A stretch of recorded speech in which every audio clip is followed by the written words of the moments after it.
Do you know what the Watergate scandal was? It was a scandal that happened in the 70s where then President Nixon and members of his administration were involved in an array of illegal activities, including the bugging of the offices of political opponents, ordering the investigations of political figures and any opposing groups, and the using of the CIA, the FBI, and IRS as political weapons. Doesn't some of this sound kind of familiar? So the year is 2023, and we are seeing this exact thing play out on a regular basis, except now, most of all the people involved seem to get away with it.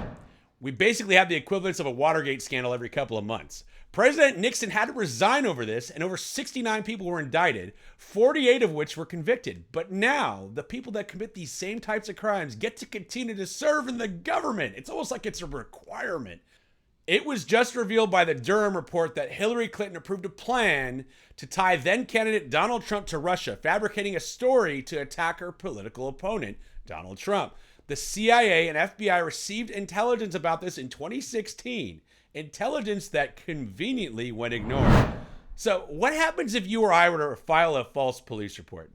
A single false statement to the FBI is considered a felony that can land you 5 to 8 years in prison. Can you imagine if you or I gave the FBI a false report like the Steele dossier?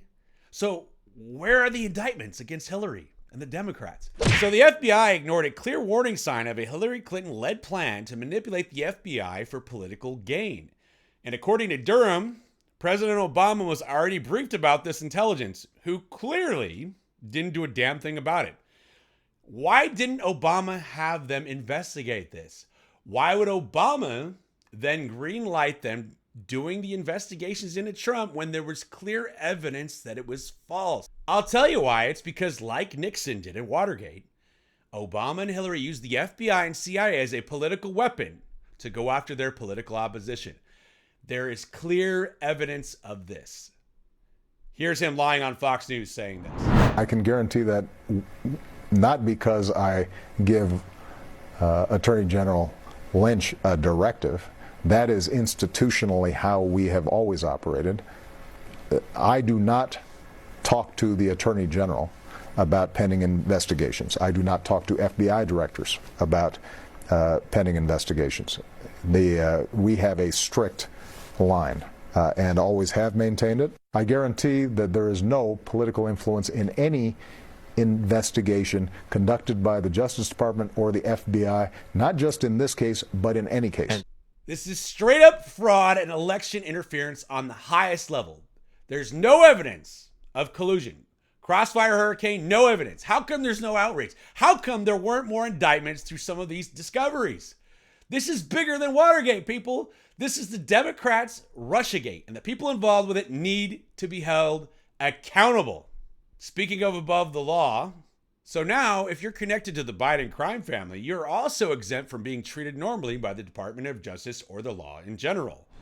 2 IRS whistleblowers revealed the lengths that the DOJ has covered for crimes of the Biden family.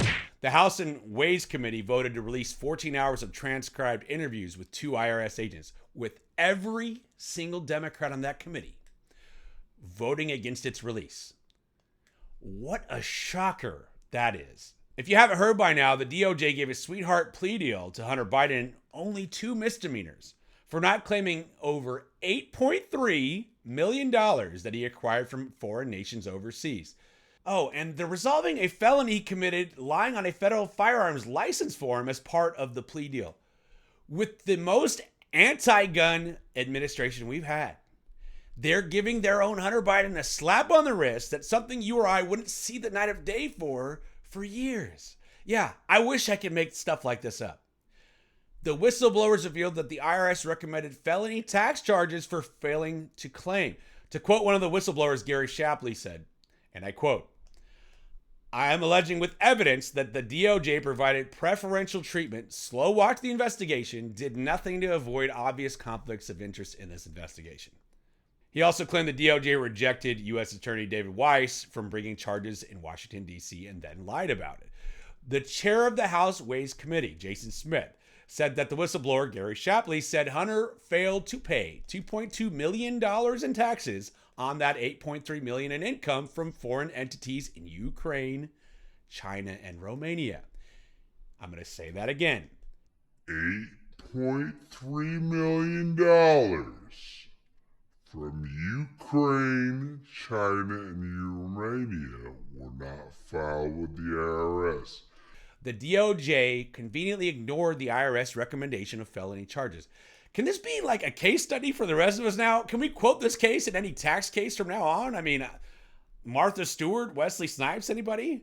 I mean, that's just crazy. Now is the time to regain our integrity as a society. If this happened in the 70s, people would be resigning and there'd be endless indictments. There'd be bedlam. We need to get back to holding those who are in power accountable for their actions. If you liked this report and for more like it, hit that follow and leave your thoughts in the comments below. I'm Anthony Court. I thank you for watching. Court out.